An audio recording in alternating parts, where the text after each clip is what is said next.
Let's evaluate the limit of cos x divided by log of x minus pi by 2 plus 1 as x approaches pi by 2.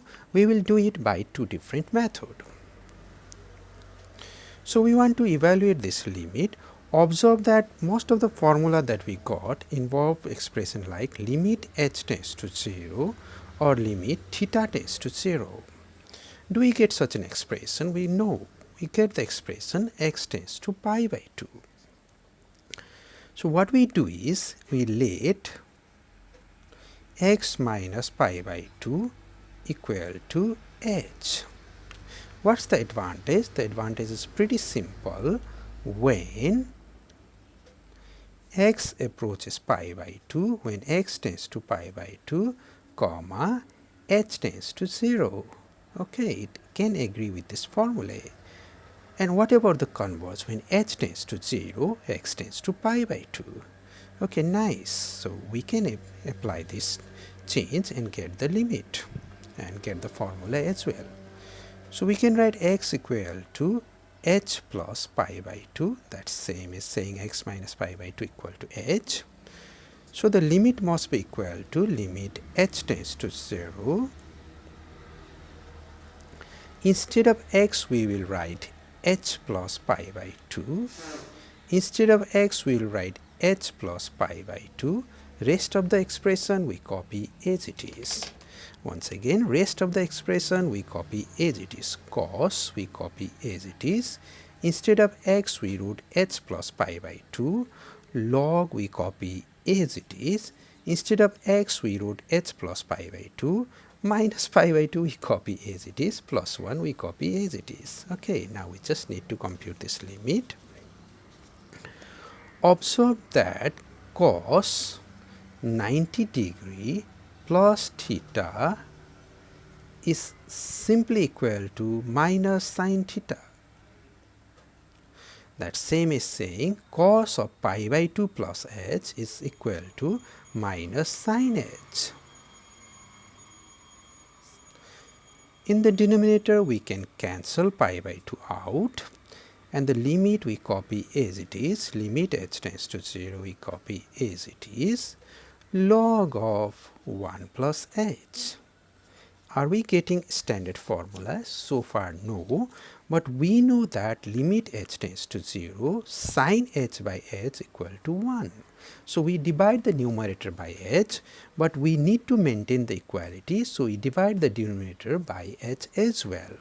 So, this limit is exactly equal to limit h tends to 0 minus sin h by h divided by log of 1 plus h by h.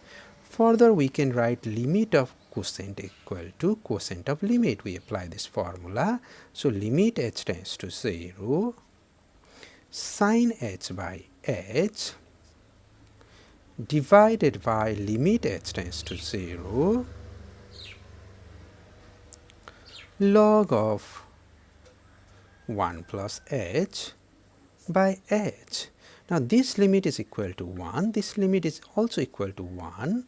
So, the final answer is minus 1. Is there another method of evaluating this limit? The answer is yes. In fact, we can do it using L'Hopital rule. So, L'Hopital rule, let's write it down. L'Hopital's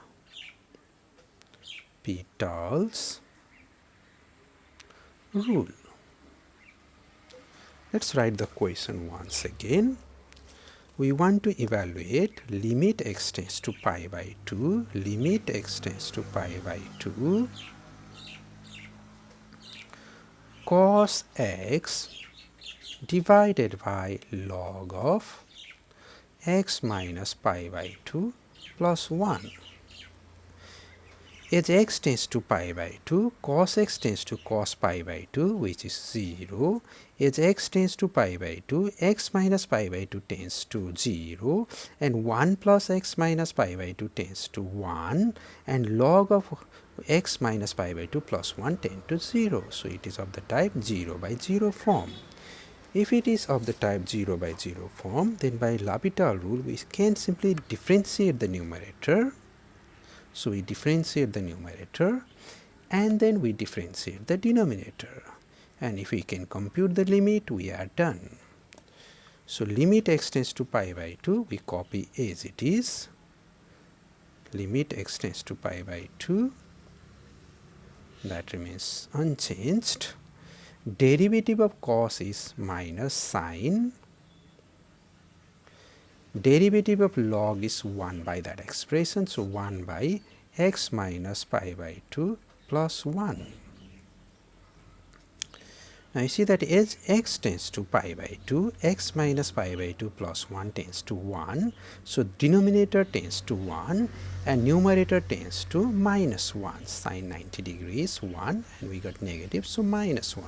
So the final answer is minus 1 by L'Hopital rule and also minus 1 without applying L'Hopital rule. Which one is easier? It's up to you to decide.